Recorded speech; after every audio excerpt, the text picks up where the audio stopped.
Good morning, everyone, and thank you for joining us, and welcome to this AHDB Strategic Dairy Farm webinar using farm data to improve udder health. We've got a lot of people that have joined us today, so I'm hoping we'll have lots of questions and discussion as we go through today's webinar.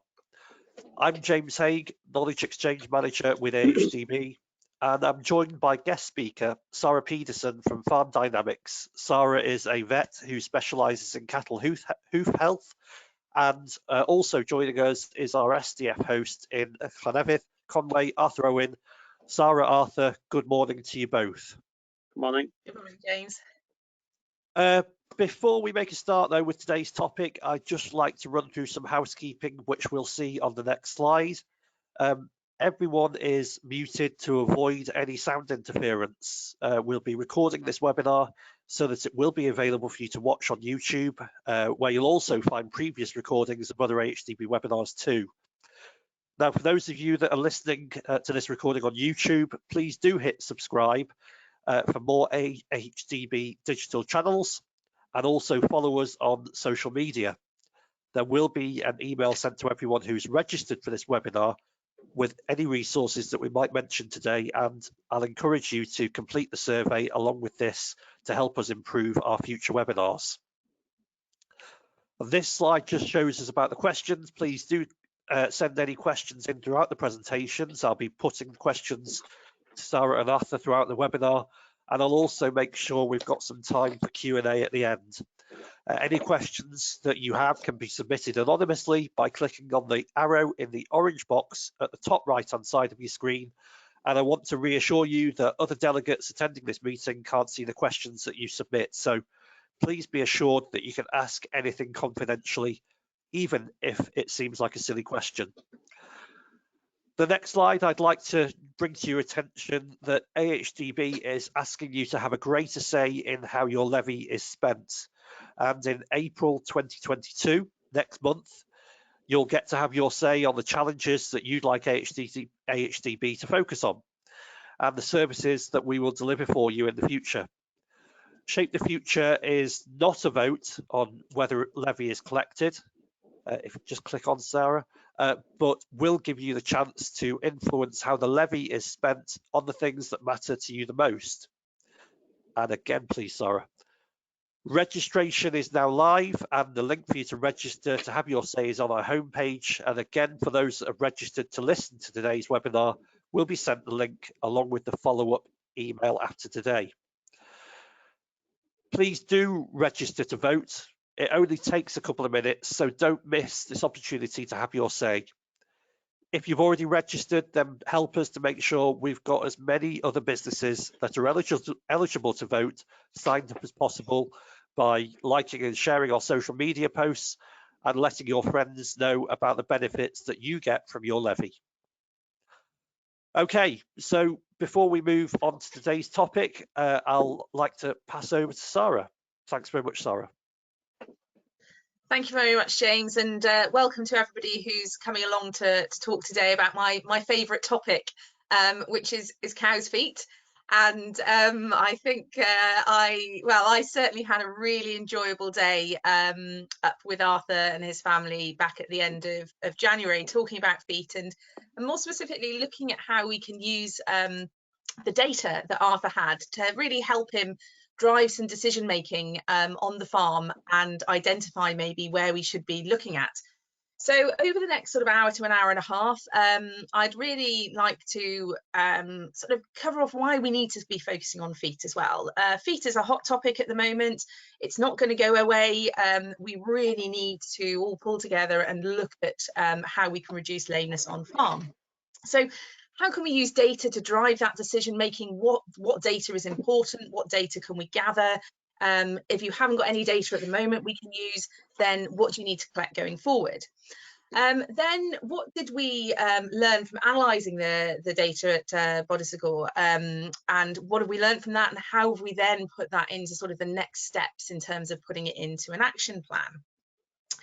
So just before I launch into my bits about feet and and what we did during my visit to Arthur's. I just thought it'd be useful to hear from Arthur just a little bit about the herd, give us some context, how you've been working through the Strategic Dairy Farm programme, and how you really came to be talking about feet. Oh, yeah, I've been on this Strategic Dairy Farm now. I'm on my 3rd year now, and we've had a few interesting, well, lots really of interesting meetings. The last one was in September. We were talking about fertility and breeding, and since then, well, I'll go through what's happened on the farm first. We've calved over 400 in the about beginning of September until mid-November, and the weather was very good from what I remember most of the time. They calved down well, everything went fine, and we'll be serving from end of November until mid-January. And we've scanned the cows last week, cows and heifers, and there's over, well, there's 426 in calves now, which is more than usual. So we'll have some surplus to sell in the back end, really, which is a good thing. Talking about cows' feet, it's not a problem. Well, I didn't realise it was a problem. We do a routine cow's feet on the farm. If you see a lame cow or anything that's a bit tender, we'll write a name on the board. And or it's my son Gwion that usually does the cow's feet. He does about 95% of them. I do about 5. So any problems, we write them down on the board, and maybe in a day or two, we'll take about 3 or 4 or 5 out and do them. That's how usually the routine. And Gwion is very good at writing them down in the notebook or a diary. Which foot, what he saw on the cow, is it Dermatitis or white line or whatever. And he plays hell with me if I'm not writing things down. But you don't realise how important this is until you put all the information together, like Sara has done. She'll show you later on, and the information comes back in graphs or whatever, and that's when you realise how important the information is. When right at the moment, when you're doing the cow's foot, it means nothing. But looking back, you can see the pattern or whatever the problem is on the farm. Yeah, brilliant. What haven't I mentioned now? No, I think you've covered off most things. I think in terms of the grazing, they're predominantly grazed herds. So when are they housed and when do they graze? Grazing, yeah, they were still going out until November in the daytime, but you know, obviously they were fed silage as well from the beginning of October. It's been quite a mild winter, and for the first time ever, I turned the cows out in January. I've never been able to do that before because the weather was fine and I had grass there. So they went out on the 21st of January, just for a few hours in the daytime to start off with, and they were out for about a fortnight, maybe. And then I brought them back in for 10 days because we had them 3 storms, one after another in the week. So they were in for about 10 days then. Yes, and it's fair to say. Yeah, go on.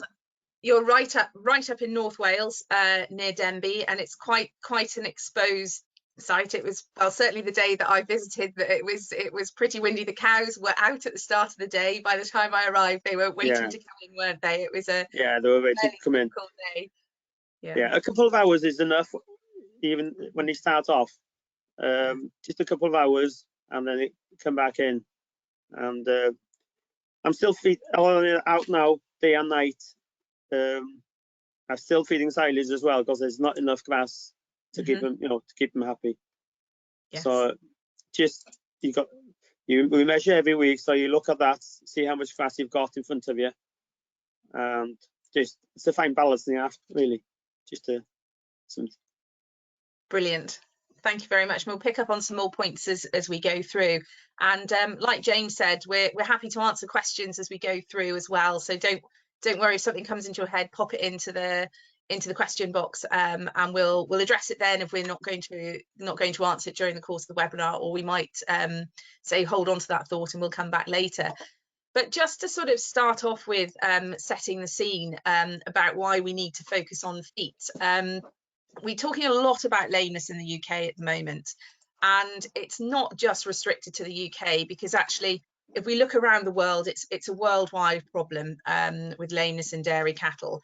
And this just shows you sort of what the data shows, or research shows, in terms of proportion of lame cows at any given time. Now, some of these studies that are on the left-hand side of the graph, which are sort of around lower than 20%, actually some new research is coming out to indicate that actually our lameness levels are higher than previously thought in some of these countries. So whilst we're not alone, we certainly do have an issue, and it's something we really need to address, because current estimations are around 1 in 3 cows are lame at any given time. And that is a challenge, and it's a challenge because it can be very difficult to spot lame cows. So it's something that we need to work on farm, and then do the right thing when we pick up a cow's foot as well in terms of treatment, and we can talk about that later on as well. And why does this matter? Well, you all know, obviously it's a significant welfare issue. We've got significant costs, and I want to just touch on those today because it's something that we've used Arthur's data to try and identify what the cost is to the farm, because then we can look at making changes, what the cost of those is, and what maybe our return on investment would be. And then obviously we've got our consumer image to protect as well. So if we think about the main causes of lameness, now I could list so many different lesions that cause lameness, but actually if it boils down to 3 main causes of lameness on farms in the UK, and I'll just say these aren't photographs from Arthur's farm, these are from other farms, but it really boils down to digital dermatitis, sole ulcer here in the centre, or white line like you see on the right hand side there. When we start looking at what causes these, it's not all the same. So I couldn't do a webinar today and give you all a blueprint to reduce lameness on your farm. Well, I could, but a lot of you would actually be doing actions that wouldn't reduce your lameness or give you any benefit. So this is why we really need our data to try and identify which of these lesions is the main cause. Because we're looking at digital dermatitis, we're looking at bacterial infectious causes of lameness. Whereas when we're looking at sole ulcers and white line, they're more sort of a mechanical cause. So there's no point, for instance, in investing in an automatic foot bath if sole ulcers are your main issue, because really we need to start looking at some of the risk factors to do with that. Obviously, those lesions come with a wide range of costs. I touched on the economics earlier on. Obviously, we've got milk yield loss, we've got fertility, and fertility is something that's really, really underestimated in terms of lameness. If we think about why cows are culled, lameness is one of the top 3 reasons, but actually how many of those lame cows, how many of those infertile cows are actually lame? Then we've got increased culling, treatment, time putting cows through the crush as well. There are other costs as well that come with it, such as cow welfare and also staff morale. And certainly one of the biggest things that I notice on farms where we go sometimes from quite high levels of lameness down to very low levels is that the cows and the staff, everybody's just much, much happier on the farm because it's just so much easier to work with a herd of sounder cows. So there are all these different costs that come into a case of lameness. And if we start actually putting costs to each of these lesions and considering actually what the impacts of these lesions are, then if we start with a sole ulcer, we typically see 570 litres less per lactation, 40 extra days on the calving interval, and they tend to spend 457 days or a whole year and a half less in the herd. If you start trying to factor that in, and putting a cost to that, it's around £1,000 to £1,200. And these are figures that I ask farmers to run through, and this is typically the average figure that we would come up with. You could argue that this changes depending on your management system, and I'd say that actually if we've got a block calving herd, actually our culling cost, which is the main cost that contributes towards this figure of £1,000, actually becomes greater on a block calving herd because you haven't got you haven't got the feasibility there to allow these cows to keep on slipping over. White line, we see the same impact, but slightly less in terms of the detriment. So 30 extra days on the calving interval, still 370 litres lost and 354 days less in the herd. all equates to around £900 to £1,100, depending on the figures that are being inputted there. Digital dermatitis, still that has some impact on litres, fertility. Not quite sure about culling data. The culling data from the research that's out there differs, but if you think about the cows on the left-hand side, if they are then become infected with digital dermatitis, they can then become very chronically lame cows, and then that actually increases your culling rates too. So digital dermatitis has a lower figure of around £100 to £125 per case, but actually we tend to see much higher levels of digital dermatitis in a herd, so sometimes up to 50–60% of animals affected, which then starts increasing the overall cost. So a really, really costly disease, probably one that we underestimate the costs about, but it's really, really helpful to have these figures in our heads when we're trying to start looking at what we need to do and what relative costs are going to be of those different changes.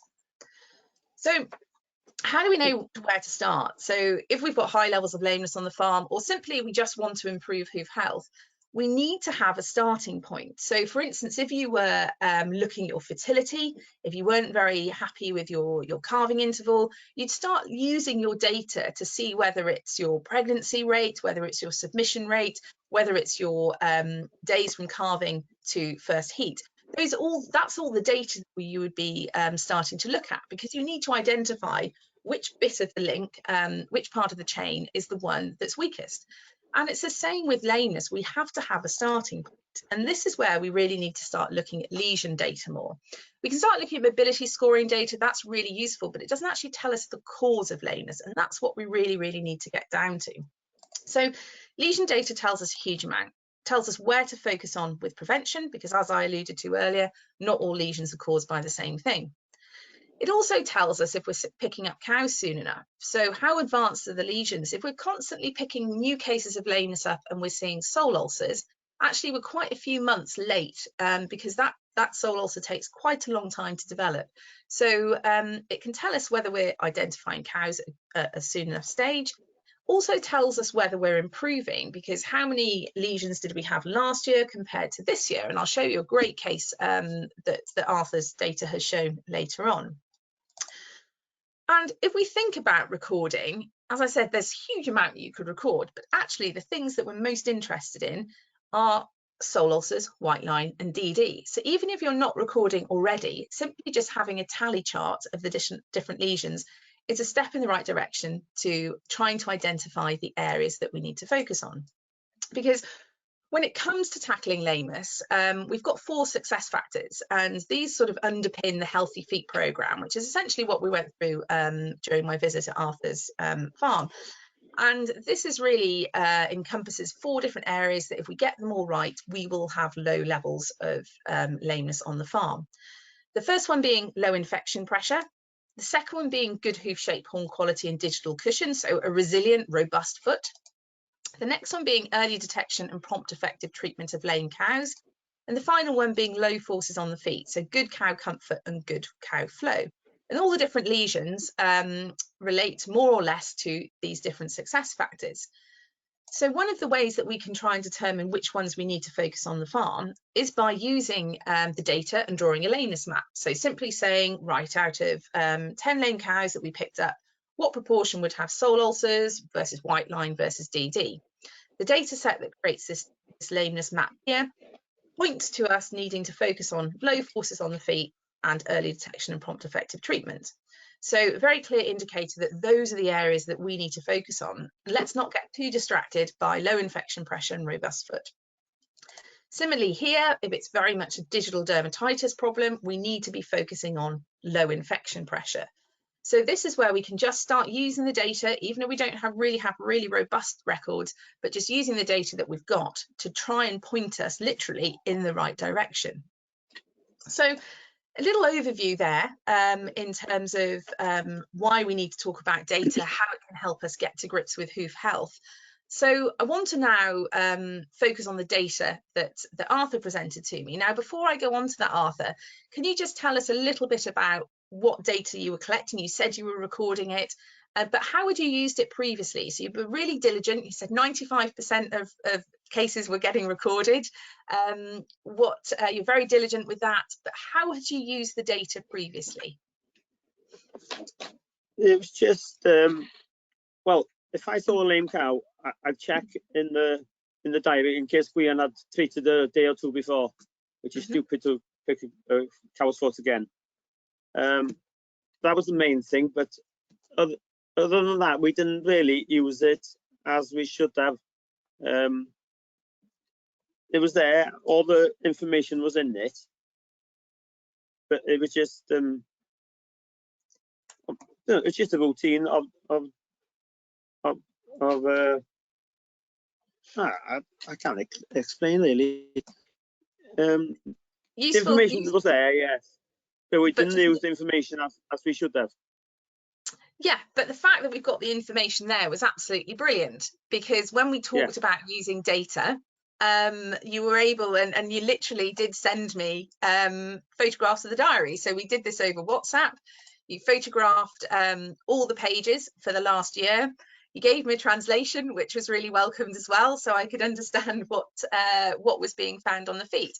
And this was really, really useful. So even though it's in a diary, and we have lots of other different types of recording system out there that would could make this easier, actually, this is great. And this is really useful data to have. And even though, like I said, it's not as maybe fancy as some of these automatic recording systems, this is just what we need. We just need to know the number of the cow, the date that she was treated, and what she had. And we don't, when I'm looking at the data, I don't get into sort of whether it was a back leg or a right leg, because I'm looking at the cow, because I want to know whether that cow had a lesion or not. So that's exactly what I did. I took all of these pages from the diary, and I just put them into a simple spreadsheet here. And with the cow ID, I started looking at lactation as well. And then just each time she was seen, I just put it into the month in which she was seen. And then that can be used to generate quite a lot of useful information, just simply putting it into a spreadsheet like that. So the first thing I looked at was the number of checks per month. So how many times were cows coming in? And I could see from the data immediately that Arthur and Gwion were doing a great job at picking up cows, which is brilliant, because we haven't got any months here where they're not picking up some cows. I broke up the data into new cases, so it would be the first time, so this is the dark blue line here, the first time that a cow had been seen that year, and then the light blue reflects cows that have been seen for a second, third, fourth, fifth time that year.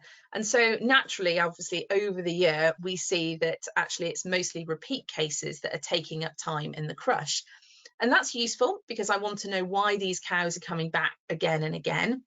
But it is a pattern that we see typically on a lot of farms, where it's not necessarily new cases of lameness that are driving the lameness levels, but it's actually these repeat cases. And what we really need to focus on is reducing the new cases. Now, what was interesting here is that I've got calving, so calving from September through to November, and just looking at when our greatest risk times for lameness were. Now, you can see here that we have a peak. So January, we've got January 21, January 22. It's slightly better this year, perhaps a reflection of the milder winter, cows out more. So you can see here that we've got steady levels of lameness really throughout the year. So then the next step is to try and look at what's happening at each of those time points through the year. But before that, I looked at the number of times a cow had been brought in. So this was data from January 2021 to January 22, it should say in the title there. So you can see here that some cows are being seen multiple times. So we had some cows being seen more than 5 times there, and one cow being seen up to 10 times. So those cows are taking up quite a lot of time in the crush. You need to look at those cows, see why they haven't got better, and make some decisions about them. But it's quite just useful there to see, obviously this will be skewed if cows are coming in for rechecks, etc. But it just helps highlight those problem cows, and are we best spending our time looking at those problem cows, or maybe starting to shift and look at cows at an earlier stage of lameness. So really useful there. Perhaps the most useful graph in terms of actually trying to identify where we needed to focus is this one here.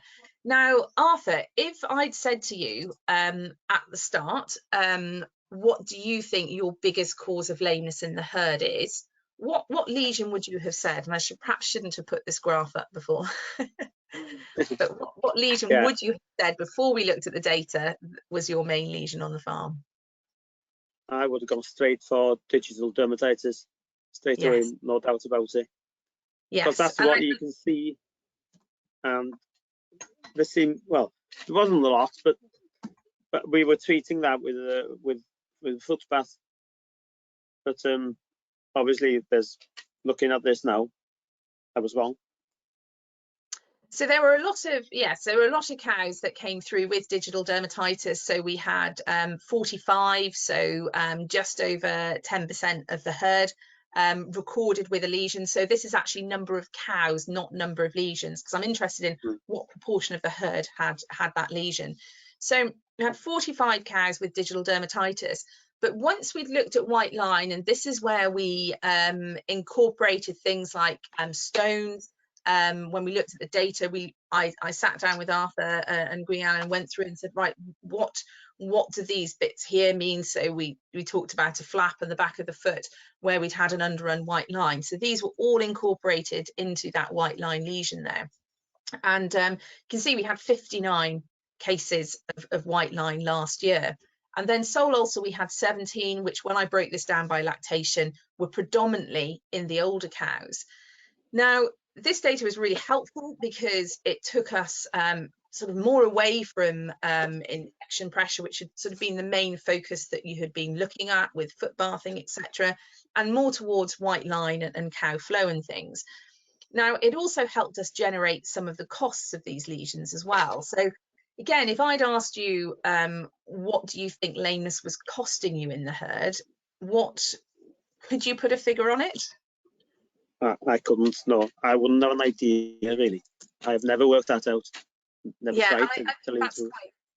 That's quite common. It's very, very difficult to put a figure on because we don't have the data to drive the calculations, and because there is some variation in the different costs as well. So taking those costs that we discussed earlier, putting some of Arthur's figures into it, I calculated the costs for each of these types of lesions. So 59 white line cases were costing in the region of £53,000 a year. For digital dermatitis, around £5,000. Now, note we have, this is because it's although it's quite a prevalent lesion here, because it's got that lower cost associated with it, that's why the figures don't come up as high. And then sole ulcer costing in the region of about 17,000. So if we put all of that together, it was actually coming out at around £75,000 for those cases of lameness last year. And I can see you shaking your head there, Arthur. That's a hell of a figure. Yes, but it's not an uncommon figure that we come up with on farm, because it's all these hidden costs that we don't see. So typically we see the costs of our time, our treatment, our spray, but it's these hidden costs in terms of loss of fertility and culling that come up. Now, that might not necessarily be the cost of lameness for your year, because we're looking at it at cow level. So some of that cost will be spread out. But for the lesions that happened last year, that is a rough estimate cost of what it was costing the farm. So it then helps drive sort of our decisions going forward. So for instance, if this is what white line is costing us, then when we're talking about investing in maybe grooving and rubber that we'll talk about later on, it just allows us to make a better decision in terms of what's going to be our cost benefit. What can we expect? Is it worth investing in? So as I said, it's the costs of lameness are much higher than we think, and I did work out what it was costing us within the UK as a whole, and it gets very, very scary when you start thinking about those figures. So there's lots of there is lots of cost to regain there. And the thing about lameness as well is when we start improving hoof health, it does have knock-on effects on other things as well. So now that I've shocked you, I hadn't told Arthur these figures before today. I warned him that I would look at them, but it's yes, like I say, for an average farm, they're not that's not unexpected. So if we start then looking at the lameness map here, so I'm putting this data into the lameness map, you can see that it's sort of actually pointing almost at everything. This is what we tend to find where we get this spread of lesions. But really the focus here is more on the low infection pressure for that digital dermatitis. But really, because of the significant levels of white line disease, it was to look at low forces on the feet. Now, low forces on the feet can be split up into both cow comfort and cow flow, and it's really the cow flow aspect and how that foot interacts with the walkways and the surfaces that it's on. So that was really what we wanted to focus on going forward. So we then undertook a risk assessment, so the Healthy Feet Programme risk assessment checklist, and we went through this during my visit. And this focuses on all sorts of different things. So it focuses on the foot bathing, it focuses on the housing, various measurements that we take to try and identify sort of little areas that we can improve, and practical things as well. So as we went round, we sort of formulated a checklist or an action list as to what we could do, and that's what I'd like to go through and show you what we discussed as we go through. But what I'd like to start with is digital dermatitis, because Arthur, you mentioned that this was what you considered to be your main problem on the farm. So we can see here that January 2021, that was when we're seeing high levels, not unexpected as the cows have come in, and also it's after calving when their immunity is lower and they're more likely to get digital dermatitis. So just talk me through the changes that you made to try and tackle digital dermatitis. Well, going back 12 months, more than that really, and we realised, we were seeing too much digital dermatitis, and we had been foot bathing before, but we decided to do it twice a week. Once the cows got in October, November, we were on a regular twice a week with formalin foot bath, and it seemed to make a difference. Okay. Yes, less, and so we were picking less feet up with dermatitis anyway.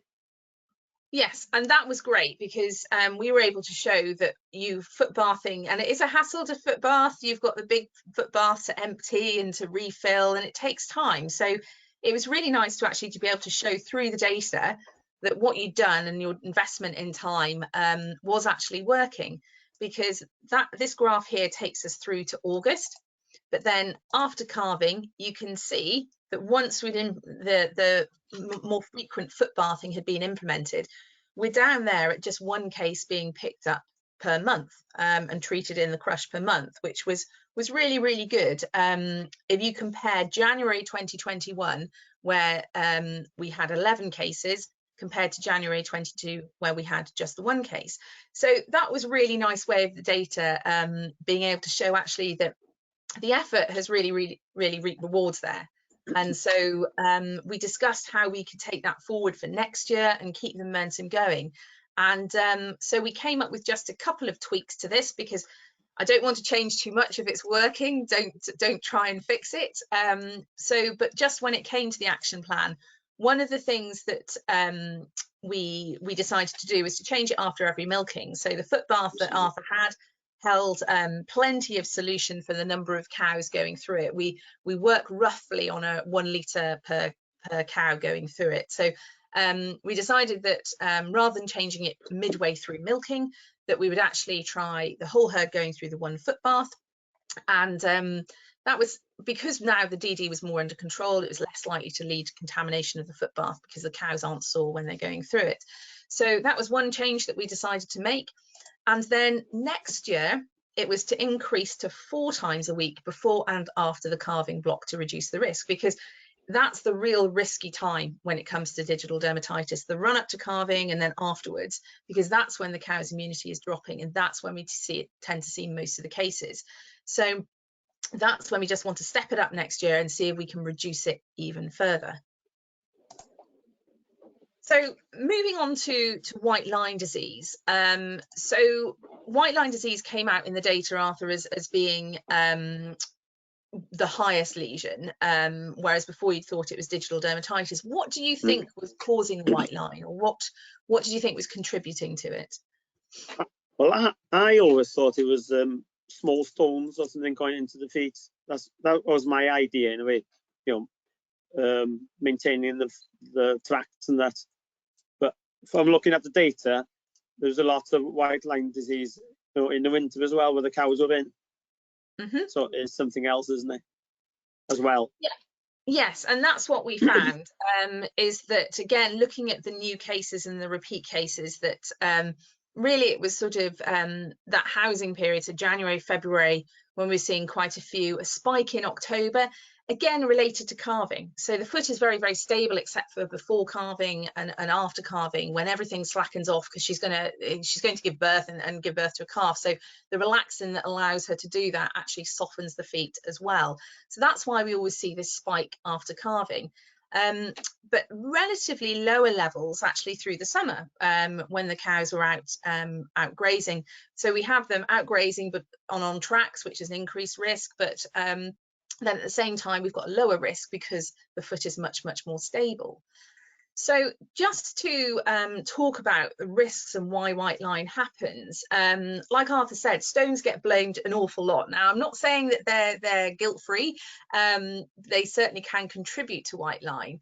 But the reason why white line happens is actually because we get shearing forces going through the feet. So here on the left-hand photograph, you can see a hoof that's had the hoof capsule removed, and you can see the hoof capsule there in the middle photograph. So you can see lots of these laminae folds, and that's how the hoof is sort of cemented on to the pedal bone in the foot. Now, what happens around calving is these slacken off, and then the foot is able to just move a little bit, very, very slightly, and that causes bruising. And actually, you can see on this foot here, just at the back towards the heel, we've already got some bruising happening. So it can happen around calving when the foot just becomes a little bit weakened, and we can get that pinching, or from excessive forces through the feet. So how that foot interacts with the ground, have we got slipping, have we got shearing forces, tights, turns, twists, etc. And the reason why it always happens, or most of the time it happens at the back of the foot. So if you look at the photograph on the right hand side here, the arrows, the red arrows are pointing to the white line, which actually looks black on an untrimmed foot and white on a trimmed foot. Most of the time, the white line is going to happen at the back of the foot. And this is just because this is where the foot is actually least stable. So the foot is cemented in place by these laminae. It's all the way around the outside of the foot and a third of the way up the inside. So at the back of the foot, it's only actually cemented in on one side, and that leaves it vulnerable. So if we get twisting and we get pushing, then it's going to be at the back of the foot where we get that pinching. So like I say, stones can contribute. So if we've got a weakness in the white line, then yes, a stone can penetrate more easily, and then it can exacerbate a white line lesion. But we won't always see them in the same spot like we do for white line. So if a cow steps on a stone, it's not always going to be in that spot, which is why stones aren't the cause, but they are a contributing factor, particularly if we've got softer feet as well. Stones are more likely to get up into that white line. So it's more because of these shearing forces and excessive forces through the feet. And they come from really three different areas. So cow handling, are cows being pushed, are cows being stressed? Then we've got collecting yard management. Is there a backing gate? Is that being pushed up? Are the cows being pushed and crammed into the collecting yard? The feed barrier design and space is important, and then walking surfaces too. But one thing I ruled out very quickly at Arthur's was any problem with cow handling. These cows hardly had a flight zone at all. So when you walked up to them, they didn't rush away. And that tells me that we've got really nice stress-free stockmanship. So I'm not going to focus on cow handling. Similarly, with the collecting yard management, there was no backing gate. The cows are able to come up to the collecting yard. They weren't pushed or rushed or anything. So again, I wasn't concerned there. So it really meant that I wanted to focus on feed barrier, design, space, and then also the walking surfaces. So anywhere that the cow walked. So moving on to the feed barrier. So Arthur, do you just want to tell us a little bit about this shed, because this was a new shed that you put up? Could you just tell us, because I haven't got any photographs within in the shed, but could you just tell us a little bit about the shed design? It's a newish shed, yeah, with 250 cubicles and feeding barriers around two sides and the top as well. So there's enough space there for about, well, I counted 227 one day. Yes. And how many rows of cubicles have we got across the shed? 3 double rows of cubicles. Yes, so we've got six rows of cubicles, and then we've got the feed barrier all the way along both sides, and then just up top one of the sheds. So one of the things we talked about, I mean, the feed barrier design itself, I wasn't concerned. Looking at the cows, how they were feeding well, and I didn't see any lumps or bumps that would indicate that they were pushing and rubbing their necks at all. But we did talk about feed barrier space, and that was a limitation. Yeah. And that does impact on white line disease, because if they're having to push and shove to get to the feed barrier, then it just increases all of those forces through the feet. So one of the things that we discussed was looking at extra ways to increase the amount of feed barrier space. So there is more feed barrier space that you don't see in this picture up in the old cubicle yard, but we did need to increase it. So one interim measure we were going to look at was just to simply add an extra trough into the main yard. So there's a lovely big open yard between the collecting yard and the old housing and the new shed. So again, it had to be practical. So we stood there and had a chat about getting wagons in and everything like that, because it's very easy for me to say increase your feed barrier space, but it can be a little bit more challenging when you've got to think about all these other things as well too. But the cows went out very quickly afterwards, didn't they? So that didn't become as much of a pressing change to make. So the plans in place for next year when they come in to look at increasing the feed barrier as much as possible. Okay. So moving on then to walking surfaces. So I sort of identified 2 areas where we could be getting slipping, and it doesn't necessarily have to be cows actually going down and doing the splits, but just simply sort of slipping across that sort of, as that foot goes across the concrete, is a sign that we've actually potentially got their forces and twisting and concussion within that foot itself. So in the new cubicle shed, the old hexagonal pattern was beginning to wear. It was quite slippery, and also in the collecting yard, and particularly up in that top area, just as the cows came through to come into the parlour. And that's where we tend to get most of the pushing and shoving and the jostling to get into position. So one of the recommendations for the new cubicle shed was to put in deep, wide, parallel grooves. So this would be the recommendation now, because what we tend to find sometimes with like the narrower grooves is that the cows can actually slip over the grooves and don't actually catch their foot in. So with the deeper, wider parallel grooves, whichever way the cow is standing, we can find that she is protected because her foot will be on a groove, and if she slips, she will catch in that groove. So the parallel lines go in the direction of cow traffic, and that's something that Arthur will be looking to do in the next few months, I think, to try and reduce the slipping there. And I believe you've been in contact already to look into this, which is great. Yes, I have. And actually, they phoned yesterday to come today. I had to cancel them because I was with you. Oh no, I'll probably get the blame now. You said we would have done it next week. Great, that's brilliant. Okay, fantastic, because that'll make a big difference there. And if you think about the combination between the pushing at the feed barrier space versus with the slippery concrete underneath, both combine to make it a bigger problem too. But with the collecting yard, we wanted to look at different options here as well. And one of the recommendations that I made was rubber. Now, we don't necessarily need to put rubber all the way through the collecting yard, but just at this top area where the cows are mostly doing the pushing and shoving. The key thing with rubber is that it needs to be deep enough, so at least 2 centimeters deep, so the cows can actually sink into it, because that's where they get the grip.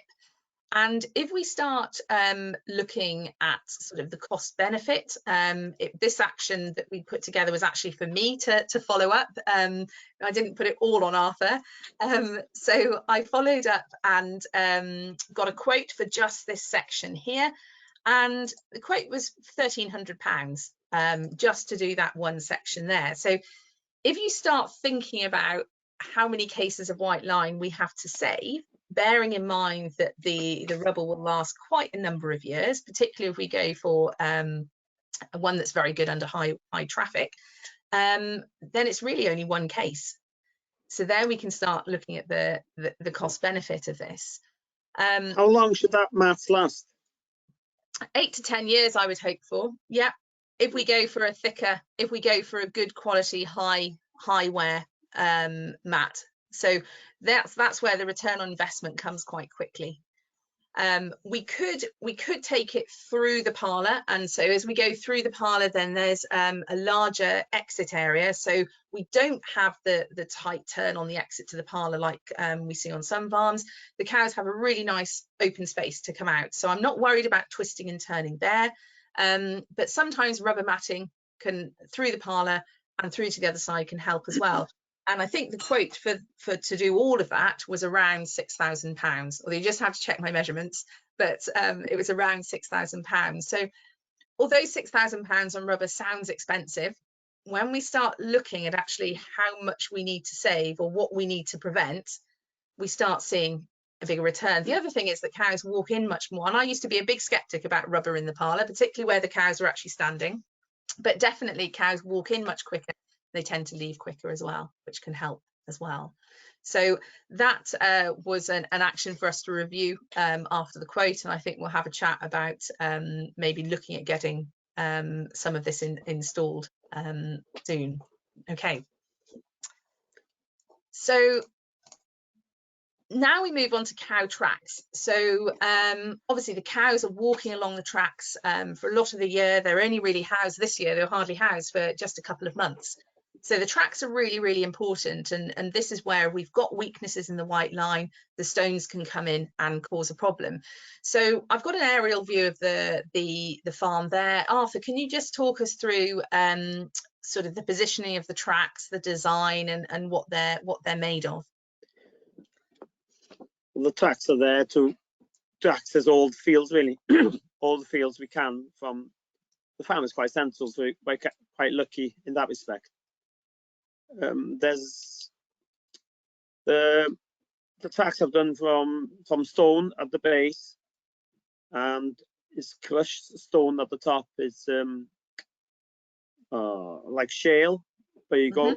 The contractor goes over it with a machine that crushes it like powderish, so it seals the top. And we try and make them, you know, as much of a camber as we can. I don't know, you can explain better than me the meaning of that.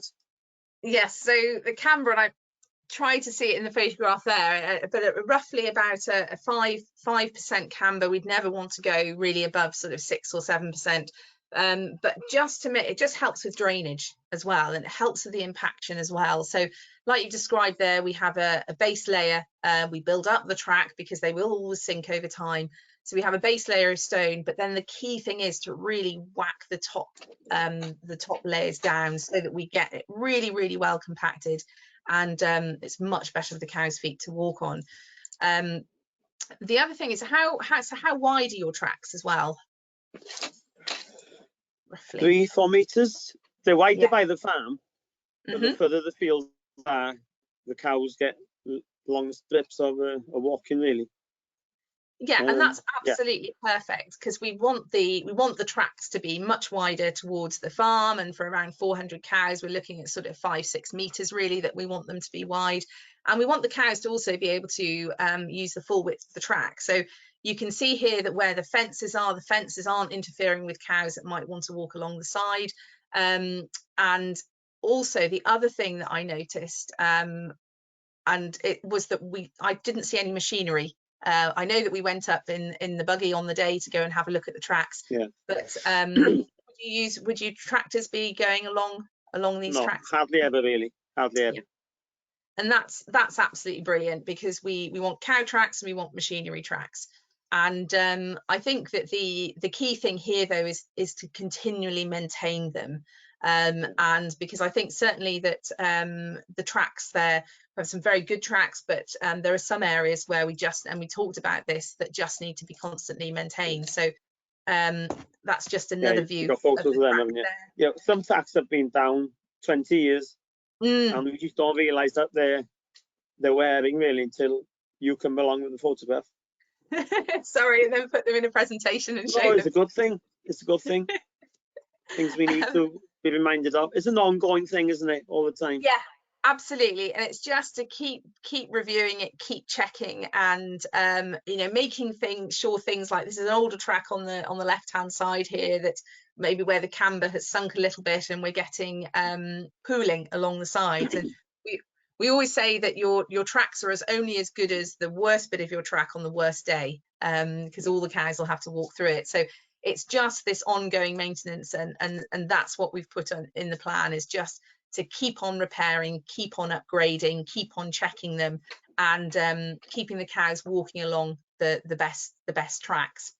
But for me, having reviewed some of the other areas, I think it's probably the slippery concrete, the collecting yard that they're coming into, that is possibly having more of an impact, because that's creating the weakness in the first instance, and then allowing little bits of stone to come in from the tracks too.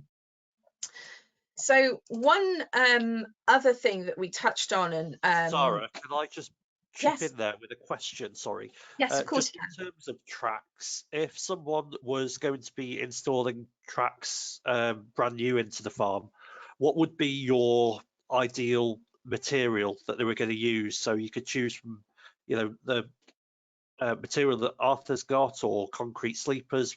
What would be your chosen material from what you've seen? The one that the farm can maintain most effectively, to be nice and vague. So I've seen all different types of tracks work really well. So sleeper tracks, they're really good, because once they're laying down, there's not much maintenance to them, and we need to make sure we don't get too many stones on and things. But we can see problems there with excess wear, because they're concrete, the cow's feet are wearing. So it's just a balance in terms of how far the cows are walking. I think the stone tracks, as long as they're really well maintained, they're the right width. And perhaps the biggest problem that I see is where herds have expanded and the tracks haven't expanded with them. So if you're putting in new tracks, always cater for herd expansion. So AstroTurf is used quite frequently as well, and that can work very well. Where we've got stones coming through, you can put AstroTurf and compact it down and put AstroTurf over the top. So I wouldn't say it's a one size fits all. I've seen all the different types of tracks work very well, but the key thing is to get the drainage right, to get the size of the width of the track right, and the maintenance right. That's the key things to get right with that. So I hope that answers the question, although I appreciate it probably doesn't, because it's quite it's always a farm specific scenario as well as to what will work best, because we have to consider whether we've got slopes, things like that. Sometimes where we have really steep slopes, actually steps can be better. Cows can cope with steps sometimes better than slopes. So going back to another aspect, which is this robust foot, and the white line is the weakest part of the foot, and it's something that we can influence by putting biotin in the ration. So this is an important component of the white line. It can help strengthen it and therefore reduce the risk of white line developing. But the key thing is that it needs to be fed at a daily rate of 20 mg per cow, and it needs to really be constant, because it takes quite a long time once you start feeding it for it to be incorporated into the horn. And it was one of the discussions we actually had with Arthur's nutritionist, who popped in on the day to talk about feet as well. And just the challenges with getting this into a herd that is predominantly grazing.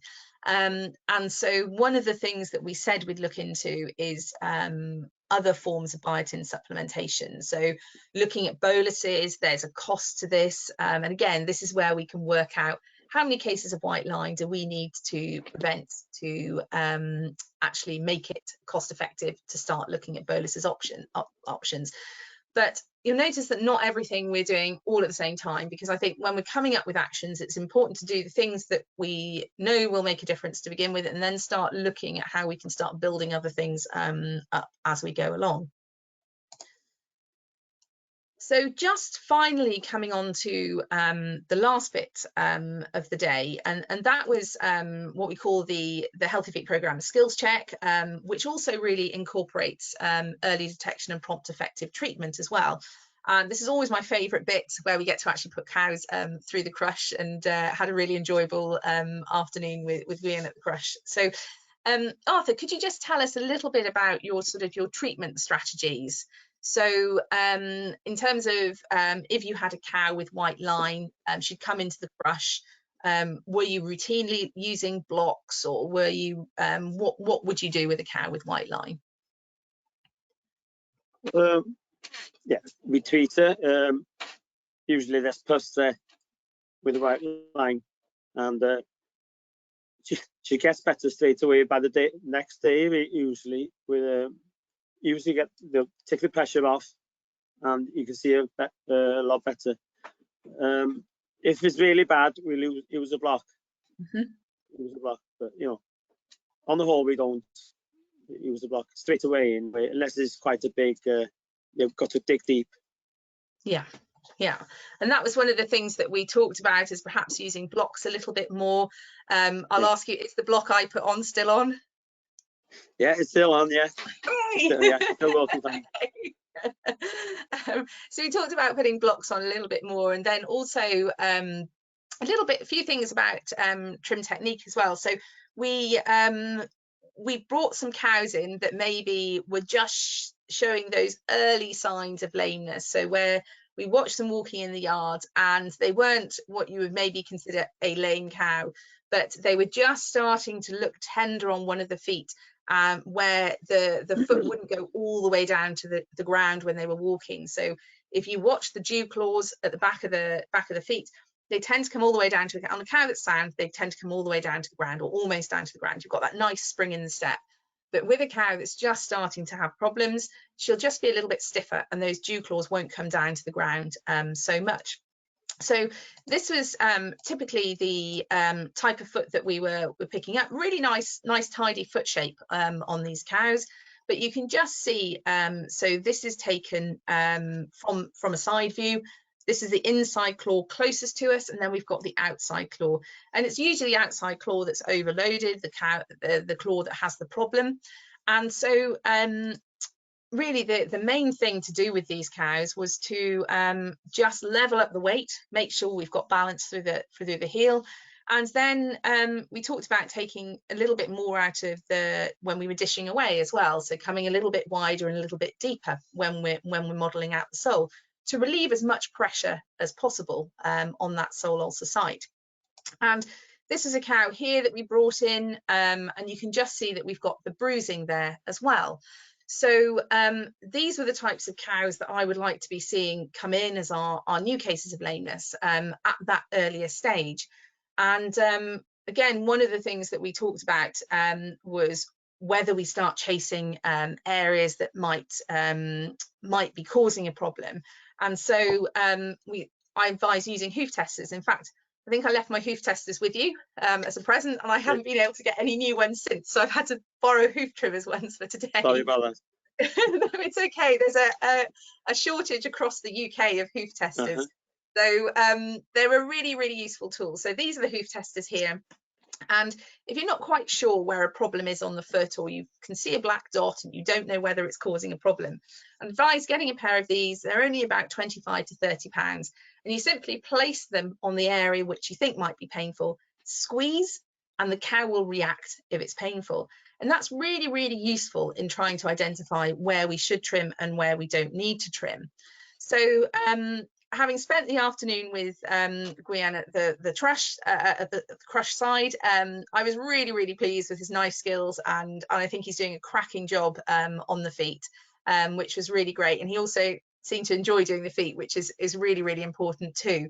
So in terms of just some of the things that we discussed and were put forward as recommendations, is to follow up the cows. So when cows were coming in for digital dermatitis treatment, and we had a couple in the afternoon, was to follow up the treatment for those cows to make sure that they got repeated treatments. So to mark them visibly on their legs in the crush so that they could be followed up and treated at next milking. We can treat for digital dermatitis at milking once the clusters have come off.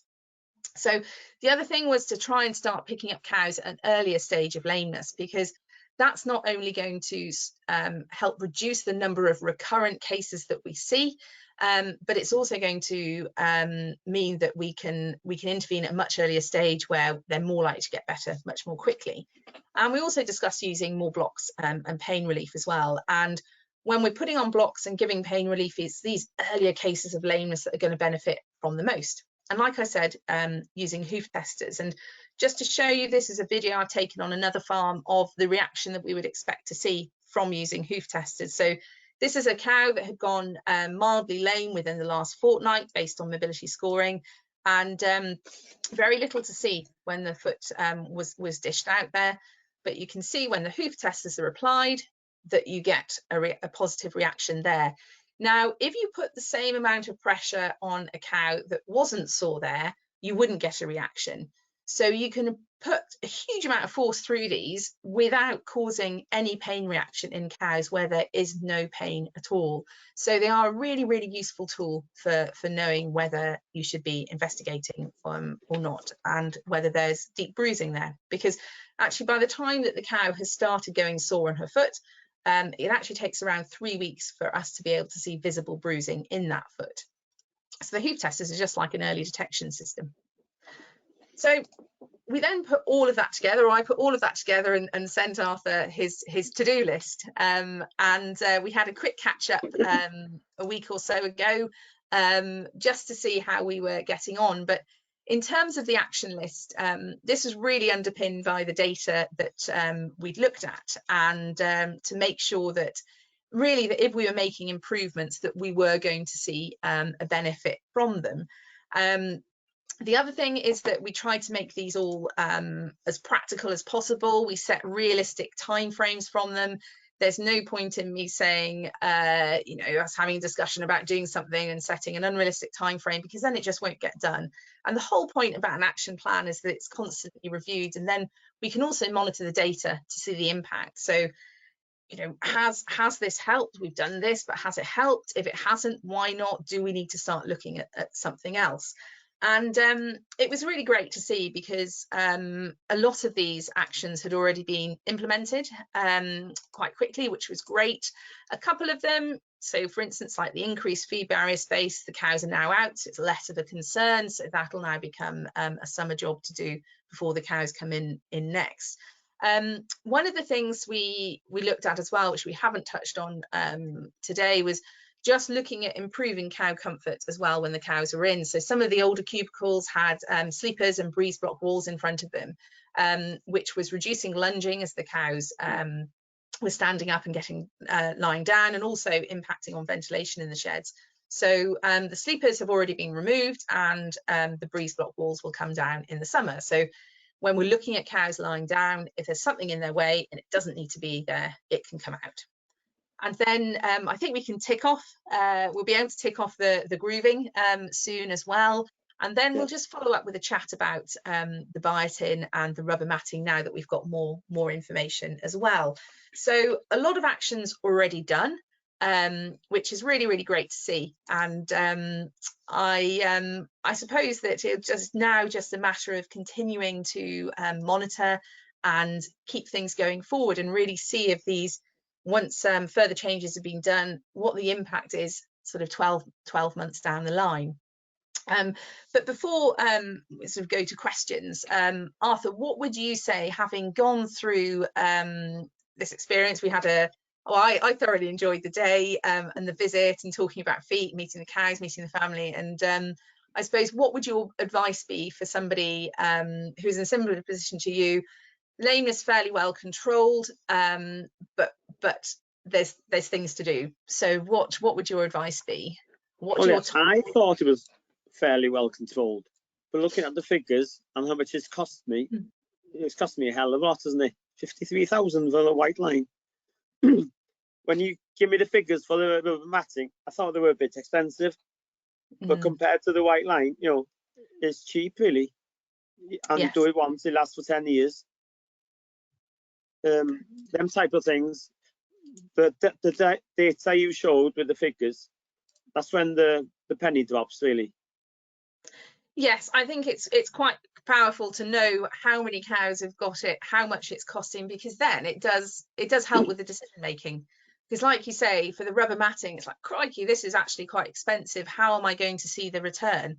But actually, we can see a return. We don't need to save many cases to see a return there. No. Another thing, when you were watching the cows coming in, I'm picking out well, you were picking cows out that you wanted to see in the crush. I couldn't see anything wrong with them when I sit, you know, standing there by your side. But the more I looked, and you explained to me, they weren't quite comfortable on all four legs, and that's the early detection, really, that you just mentioned now. And when we picked them up, we saw just the boosting was starting. Not that I doubted you. There was a few moments when we picked them up, but no, it is that. I think it's always very satisfying when you pick up a foot and you see a big lesion, because you think, oh yes, no, she's definitely lame here. But I think we need to try, and this is common. I see this on you know, across most farms, is that if we are usually a little bit too late, and if we can pick them up at that earlier stage, that bruising stage when they've just started to go lame, then our chances of success and that cow being sound 6 weeks later are so much higher than if we leave her that month. There's so much to be gained, and so that's, you know, if everybody, that's, I talk that, you know, I said previously that I can't give blanket advice to everybody. Well, actually, this is one blanket bit of advice that applies to every farm. If we can pick up cows earlier in lameness, we will reduce, even if you don't do anything else on the farm, we will reduce the overall levels of lameness, because what happens is that cows recover much quicker. So then the duration of a lameness event becomes shorter. So then overall, your proportion of cows that are lame at any given time reduces. So if every farm did that with early detection and also more use of blocks and non-steroidals, then we will reduce lameness, even if we didn't do anything else. And more now, like your data showed as well, with the cows that keep on coming back time and time again, it is those cows that are driving lameness levels. So if we can intervene sooner, they're less likely to repeat, and then we stop this chronic cycle of cows that are going lame. So that is one bit of blanket advice that I can give everybody. Okay. Good. Okay. So just to summarise before we go back to James from some questions, in terms of the conclusions, all data is valuable. It doesn't matter what form it is in, it doesn't matter how you've collected it, it is really valuable. So I'd say that if you aren't recording already, make a start. Even if it's simply a tally chart, or simply if you have an old calendar, just write the number of the cow and what she had on that month, and it just starts to help draw our attention to what's making a difference. We've seen here that Arthur thought that digital dermatitis was the main cause of lameness, but actually the data showed us differently. If you are recording, just consider how you can utilize that data better. Every month when you get milk recording data, we're looking at analysing new infection rates, we're looking at cure rates, we're looking at chronic cows, and we really need to start using our lameness data to that level as well. Focus on digital dermatitis, sole ulcer and white line, because really they're the main lesions that are the problem on most farms. And like I say, try and pinpoint which one's the main one, target that one, and then move on through as new causes come through. But it's really the new cases of lameness. So don't get too distracted by repeat cases. Focus on new lameness cases, and particularly what's happening in the heifers, because the heifers are the future of the herd. So if we can stop those going lame in the first instance, that's the key. And certainly here, when I looked at it by lactation, we were getting white line, a lot of white line and DD in our first lactation heifers. So hopefully going forward, we can reduce that. And then year by year, as older cows leave the herd, you have a much bigger impact too. But really, it is the data to help focus decision making. And now I focus more and more on using it because I think it's really, really important. And like hopefully we're showing to Arthur here that his diary full of data has really, really helped in terms of driving some of those decisions and how we go forward with the feet on the farm. And then the key thing is to make a plan of action as well and keep reviewing it. And although I think Arthur probably thinks he's got away with it now and I won't be in touch, I will be every now and again. I'll get a notification on my phone to get in touch and just see how we're doing with that action plan. Because things change as well. We had a milder winter last year. The cows have been out more, generally better for their feet when they're out. But, you know, things might change if we have a really bad winter and they're in for much longer. So that's why we need to keep on monitoring, keep on managing, keep on reviewing.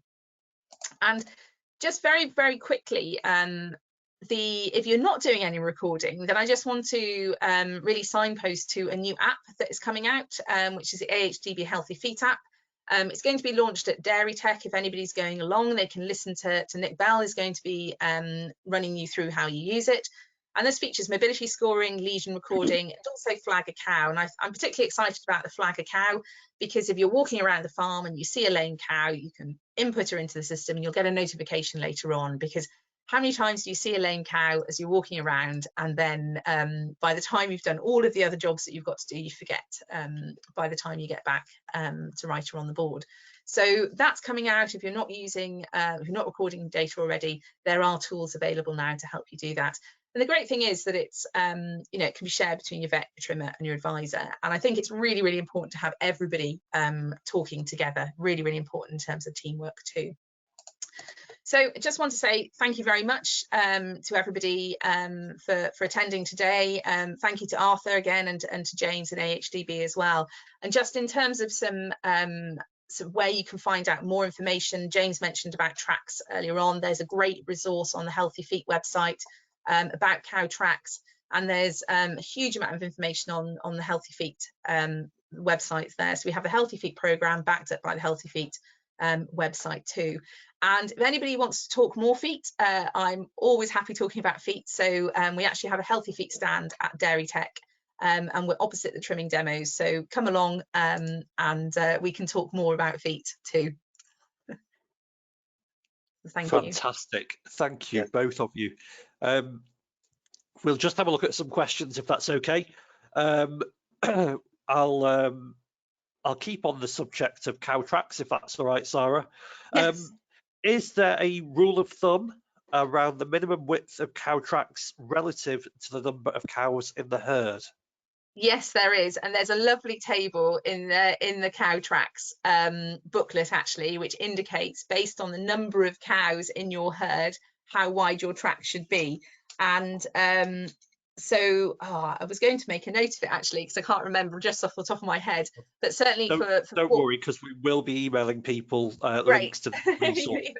So those people that are registered, should I say? Yep. Yes, but certainly for about 400 cows, we're looking at 5 meters, and then it reduces based on the number of cows in your herd. Okay, thank you. In terms of trimming, I remember someone saying as well, don't think of it as foot trimming, think of it as foot checking. Yes. But when should we be checking trimming cows throughout the lactation? When should we get? When should we be picking the feet up? Yes, and it's something that Arthur and I talked about as well, because there's no sort of routine trimming or inspection, I should say. It's old habits die hard, but I'm trying. And you'll notice through the presentation I used inspection more than trim, because you're absolutely right. And you'll notice from some of the photographs that we put up there of the trimming is that we didn't make the feet white, because actually for a lot of those cows, they didn't need trimming, particularly on that inside claw, because the toe length was good, so the sole depth is fine. And yes, again, it comes down to cost benefit as well. So and the system. So if I'm talking to an all year round housed herd, then absolutely an inspection at or around dry off, just to balance up the foot, take out that deep wide model, and just carry her through that risky period of calving. And then another inspection at around 70 to 80 days into lactation can also be really beneficial as well. For the more of the block calving herds that are out grazed, again, it depends on how good the lameness detection is, because sometimes if your lameness detection is very, very good and we're catching cows at an earlier stage, then actually it can be more beneficial to regularly inspect and pick up the lameness cases and treat them really early, in comparison to inspecting the whole herd regularly. So it depends on the system, and certainly this is what we found through surveys, is that the more of the grazing systems are less likely to do a routine inspection at a specific time, and then housed herds benefiting more from inspections at regular points. But one thing I did discuss with Arthur is because to start trimming all 400 cows at dry off, there's a cost to that, and maybe now with the costings we need to look at that further. But there's also potential to start with either first lactation animals, inspecting them at dry off to see them through. That's one way of starting and seeing whether there's the benefit there. Yeah. Okay. Good. Arthur, can I just ask you, when you're maintaining the tracks, what machine is it that's being used to crush the stone and compact it? I can't explain very well. It's a contracting machine. The contractor's got it. It's like it's a crusher type of thing. It rotates. It's a whacker. Yeah. I can't explain, but it's like they do it down to powder-ish, and then you roll it with a vibrating roller. A lot of times that's the key to it, really. The rolling after. And, okay, getting that flat, smooth surface. So it's you get a layer of like powder-ish on the top. Okay. And it's covered. All right. Yeah. Sara, in terms of foot trimming kit, what would you suggest to someone that's hasn't got anything and that wants to start doing foot trimming on the farm? What kit would you advise them to purchase? So definitely a pair of hoof knives, and some way of keeping them sharp as well. And I would recommend having, sadly from experience, I would always wear an anti-slash glove on one of your hands as well, to avoid a crooked finger like this. So a pair of hoof knives, a good pair of nippers, so your diamond tipped nippers, rather than those big sort of like chomping nippers, that are much better, because you can handle them much better and be much more accurate. So nippers, left and right-handed knives, and some way of sharpening them. You can either sharpen them with a hand tool, or you can buy bench grinders with a cloth and a rubber wheel to sharpen polish. But I would say, and obviously the hoof testers as well, essential part of every kit. Then we need blocks and glue, wrist protectors. But I would say that the best thing to do is to go and get trained in foot health as well. Yeah. So before you go out and start treating lame cows, it's essential that we know what we're doing in terms of that. So training is really just key. As an aside, Sara, when you say training, what sort of accreditation are people looking for? Who should we be sort of approaching to do that training? So a lot of vet practices are running training courses. More and more we're seeing vets and trimmers teaming up, and really I think there's sort of different levels of training. I think every farm should be working towards having like a first aider for feet on farm. Now, you don't need to be an expert trimmer, but you just need to be able to pick up a foot, so identify that it's lame, pick it up, put on a block, trim out a lesion. That's what everybody there should be somebody on every farm really to be able to deliver that. Farming Connect in Wales running courses, and I think there are potentially other ththings happening soon. I can't say too much, but potentially other things happening when it comes space, to yeah, watch this space. Yeah. Just keeping on the theme of foot trimming, Sara, just in terms of disinfecting kit in between cows, what are your thoughts, suggestions, advice on that? Yes, so this is to try and reduce the risk of digital dermatitis spread from cow to cow. And I would never put my knives anywhere near a DD lesion because then your knives are going to become really infected. So if I'm cleaning out DD lesions, I'm cleaning them with some gauze swab and really cleaning them to get all the crusty layer off before I'm spraying them. And is so that just plain gauze swab, nothing on it? Just plain gauze swab just to clean it, and then I just spray it with a licensed topical antibiotic. We know that everything can get contaminated with DD, so we need to be clean. We need to be using gloves when we're trimming.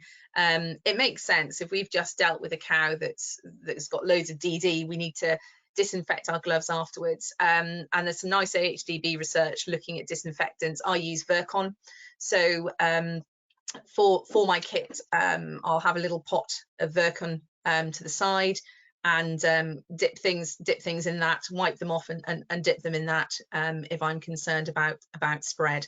But it's when it comes to DD control, it will be spread from cow to cow, and it's looking at the bigger picture as well when it comes to DD. But we've got to be clean.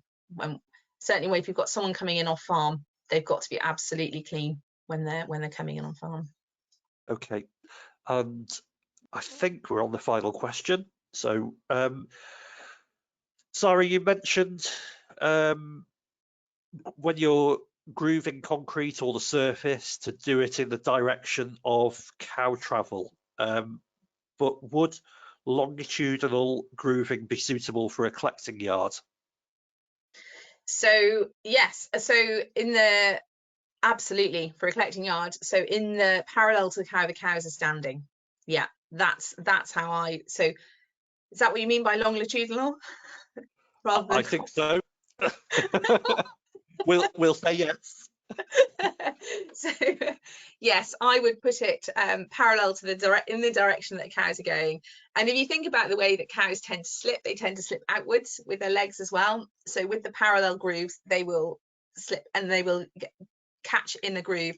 And the key thing about the deeper, wider groove is that the foot can actually catch in it, because you want the groove is there for her to catch. And when we've got very, very narrow grooves, or the grooves are very, very close together, or maybe they're not very deep and they're not very wide, the foot can actually just slip completely over the top.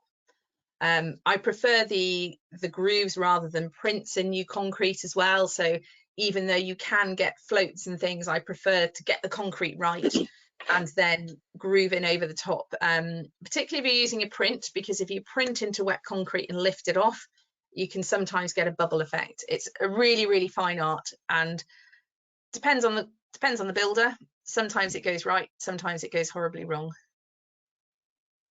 I won't mention any name. Yeah, we'll leave it there now, I think. So thank you very much, everyone, for your questions. I hope that we've given some sensible answers. Sara, Arthur, thanks very much for your time today and your openness, just letting us have a little look into what's happening, and Sara, for all the information and advice. It's really appreciated. To those people that are listening, you'll get a follow-up email with the link to the recording of this webinar and the links to those resources and tools mentioned today. But don't forget to keep an eye out on our social media platforms for any upcoming webinars that we've got. And don't forget to register your business to vote in Shape Their Future. You've only got until the 31st of March to do that. So thanks again for joining us on the webinar. I hope you found it useful, and I want to reassure you that AHDB continues to be here for you, and your local teams will be happy to hear from you if there's anything that we can do to help further. But thank you very much, everyone, and goodbye. Thank you very much.